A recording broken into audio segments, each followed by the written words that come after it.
অভিনন্দন। আজকে যে বিষয়টি নিয়ে আলোচনা করব সেটি খুবই গুরুত্বপূর্ণ, তাই আমার পক্ষ থেকে তোমাদের প্রতি অনুরোধ থাকবে এ অধ্যায়ের সবগুলো টপিকস নোট করে পড়বে। কেমিস্ট্রির যতগুলো অধ্যায় রয়েছে অর্থাৎ 12টি অধ্যায় রয়েছে, তার মধ্য থেকে এ অধ্যায়ের গুরুত্ব অনেক, কারণ প্রতি বছর এ অধ্যায় থেকে কমপক্ষে 2টা প্রশ্ন আসে। সো বুঝতেই পেরেছ এ অধ্যায়টা তোমাদের জন্য কতটা গুরুত্বপূর্ণ। আজকে যে বিষয়টি নিয়ে আলোচনা করব সেটি স্থূল সংকেত, অর্থাৎ আমরা আজকে স্থূল সংকেতের ধারণাটা পাব। এখন লক্ষ্য করো স্থূল সংকেত জিনিসটা কি বা বিষয়টি কি। একটি অণুতে বিভিন্ন পরমাণুর সংখ্যার অনুপাত, অর্থাৎ একটা যৌগ রয়েছে, সেই যৌগের মধ্যে যে মৌলগুলো রয়েছে সেই মৌলগুলোর অনুপাত বা ভাগ বোঝানোর জন্যই স্থূল সংকেতের ধারণা প্রবর্তন করা হয়েছে। আমরা যদি উদাহরণস্বরূপ লক্ষ্য করি হাইড্রোজেন পার অক্সাইড, হাইড্রোজেন পার অক্সাইডের সংকেত H2O2। এখন এই হাইড্রোজেন পার অক্সাইডের যদি আমরা অনুপাত করি তাহলে অনুপাত দেখো, হাইড্রোজেনের 2টা পরমাণু তাহলে 2, এখানে অক্সিজেনের 2টা পরমাণু। লক্ষ্য করো তো এই যে হাইড্রোজেনের 2টা পরমাণু আর অক্সিজেনের 2টা পরমাণু উভয়ের ক্ষেত্রে কমন রয়েছে কিন্তু একটা সংখ্যা, সেই সংখ্যা কি 2। তাহলে এই যে সংখ্যা, সেই সংখ্যাকে আমরা 2 দ্বারা কিন্তু ভাগ করতে পারি, অনুপাত মানেই ভাগ। তাহলে 2 দ্বারা যদি আমরা এইটা ভাগ করি তাহলে কি হবে 1:1। তাহলে আমরা বলতে পারি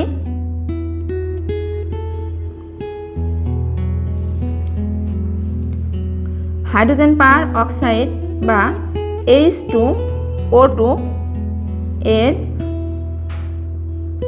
স্থূল সংকেত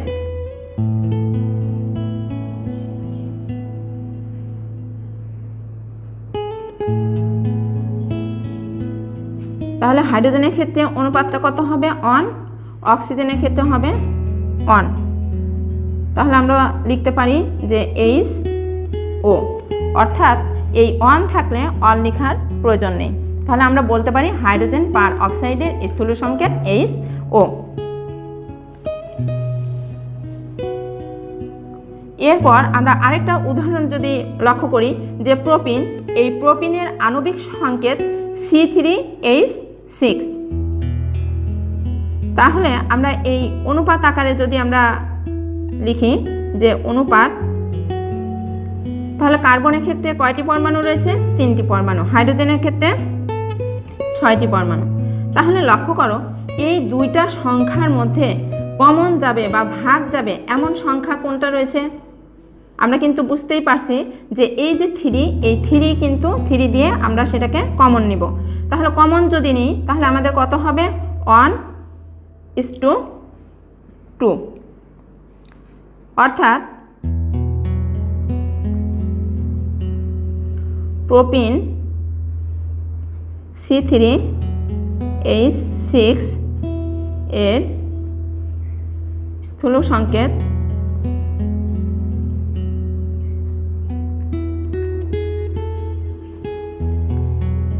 C(H2) সমান আমরা লিখতে পারি CH2। তাহলে আমরা বলতে পারি এই যে প্রোপিন, সেই প্রোপিনের আণবিক সংকেত CH2। অর্থাৎ এই স্থূল সংকেত দ্বারা যৌগের একটা যে যৌগ থাকবে সেই যৌগের মধ্যে যে মৌলগুলো থাকবে সেই মৌলের প্রকৃত সংখ্যাটা আমরা জানতে পারবো না। লক্ষ্য করো আমরা এখানে প্রোপিন বলেছি, প্রোপিনে ছিল C3H6 যেটার আণবিক সংকেত, কিন্তু যখন স্থূল সংকেত আকারে আমরা দেখালাম তখন কিন্তু CH2, অর্থাৎ এইটা দ্বারা কিন্তু প্রকৃত কোনো সংখ্যা বোঝানো হচ্ছে না। অর্থাৎ যৌগটার মধ্যে যে মৌলগুলো রয়েছে সেই মৌলগুলোর মধ্যে কতটা করে পরমাণু রয়েছে তা বোঝা যায় না, অর্থাৎ প্রকৃত সংখ্যাটা বোঝা যায় না। কোনো যৌগের অণুতে কোন কোন মৌল আছে। কোনো যৌগের অণু আমরা যদি বলি যে এই যে প্রোপিন, কোন কোন মৌল আছে এখানে? কার্বন আছে, হাইড্রোজেন আছে, এবং সেসব মৌলের পরমাণুর সংখ্যার অনুপাত প্রকাশ করে, তাকেই আমরা বলবো স্থূল সংকেত। কারণ কি, এই যে প্রোপিন রয়েছে একটা যৌগ, প্রোপিন একটা যৌগ, সেই প্রোপিনের মধ্যে রয়েছে কার্বনের 3টা পরমাণু, হাইড্রোজেনের 6টা পরমাণু। এই যে 3টা পরমাণু এবং 6টা পরমাণু, এদের যদি আমরা ভাগ আকারে বা অনুপাত আকারে প্রকাশ করি তখন কিন্তু হয় 1:2। অর্থাৎ এই অনুপাত বা ভাগ যখন বোঝানো হয় সেই মৌলের পরমাণু সংখ্যা, সেটাই হচ্ছে স্থূল সংকেত। সেটা খুবই গুরুত্বপূর্ণ, কারণ এই স্থূল সংকেত নির্ণয়ের সম্পর্কিত যে গাণিতিক সমস্যা, সেগুলো প্রায় প্রতি বছরই বোর্ড পরীক্ষাতে থাকে।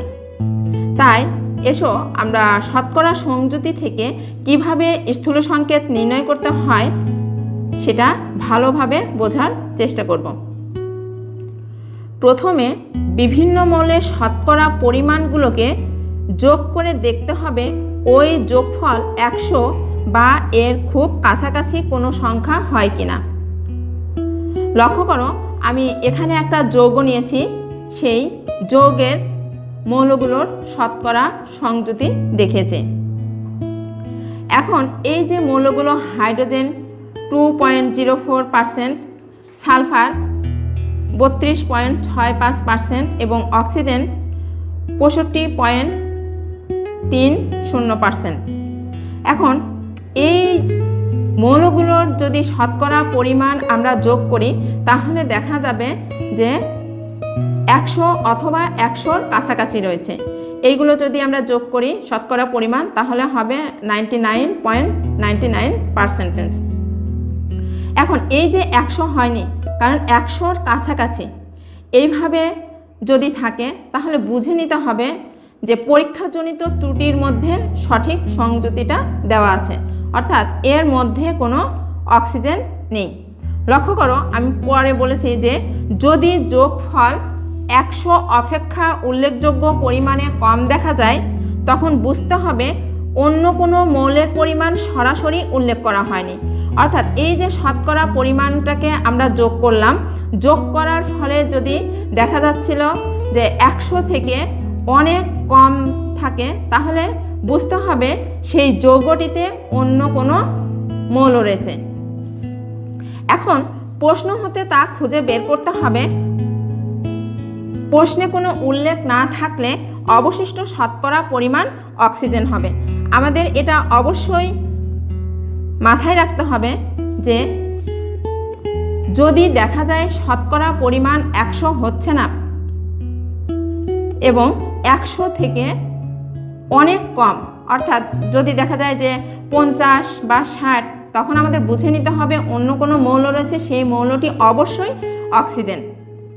তাহলে তখন আমরা কি করব, যে 2টা মৌল আমরা যোগ করব, সেই 2টা মৌলের শতকরা পরিমাণটা আমরা 100 থেকে বিয়োগ করলে সেই অক্সিজেনের পরিমাণটা আমরা পাবো।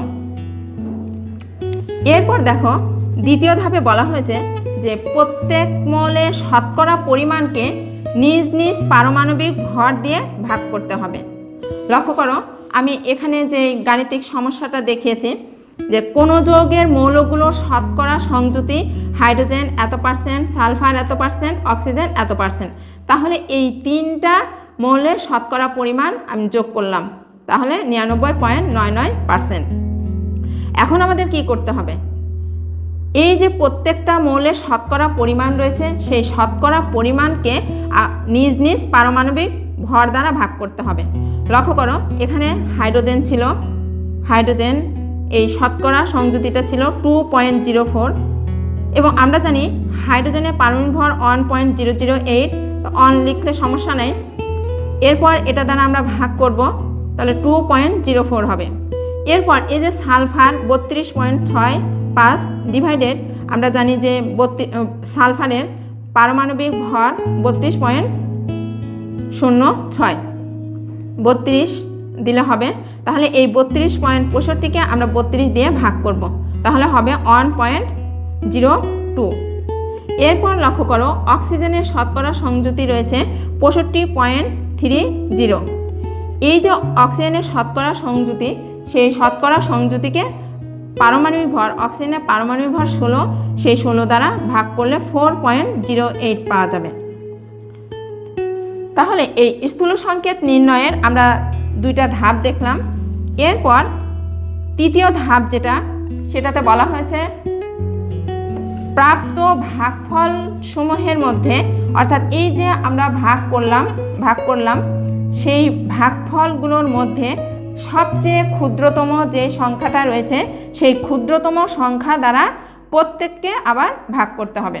এ কথাটাই বলা হয়েছে যে প্রাপ্ত ভাগফল সমূহের মধ্যে ক্ষুদ্রতম সংখ্যা দিয়ে সমস্ত ভাগফলকে আবার ভাগ করতে হবে।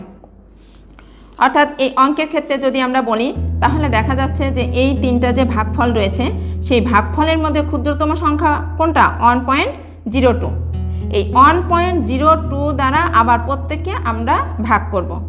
ভাগ যদি করা হয় তাহলে হাইড্রোজেনের ক্ষেত্রে হচ্ছে কত? লক্ষ্য করো যে এখানে ভাগফল বের হলো 2.04, একে আমরা এই ক্ষুদ্রতম সংখ্যা 1.02 দ্বারা ভাগ করব। ভাগ যদি করি তাহলে 2 হবে। এরপর সালফারের যে মানটা বের হলো 1.02, সেই 1.02কে আবার এই ক্ষুদ্রতম সংখ্যা 1.02 দ্বারা ভাগ করলে 1 হবে। এরপর অক্সিজেনের 4.08, একে আমরা কি করব? ক্ষুদ্রতম সংখ্যা 1.02 দ্বারা ভাগ করব, ভাগ করলে 4 হবে। এ কথাটাই বলা হয়েছে 3 নম্বর ধাপে। এরপর বলা হয়েছে 4 নম্বরে, এরূপে নির্ণীত ভাগফলগুলো অনেক ক্ষেত্রে যদি পূর্ণ সংখ্যা না হয়, আমাদের যেহেতু এখানে সবগুলোই পূর্ণ সংখ্যা, অতএব আমাদের এই 4 নম্বরটা প্রযোজ্য নয় এক্ষেত্রে। সেক্ষেত্রে বলা হয়েছে যে পূর্ণ সংখ্যা যদি না হয় এই সংখ্যাগুলো অর্থাৎ ভাগফলগুলো, সেক্ষেত্রে কি করতে হবে?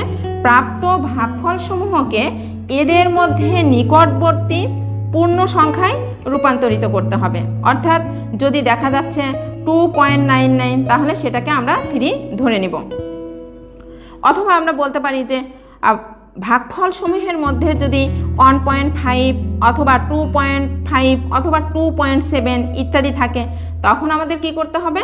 সুবিধাজনক পূর্ণ সংখ্যা দ্বারা এই ভগ্নাংশগুলোকে গুণ করতে হবে।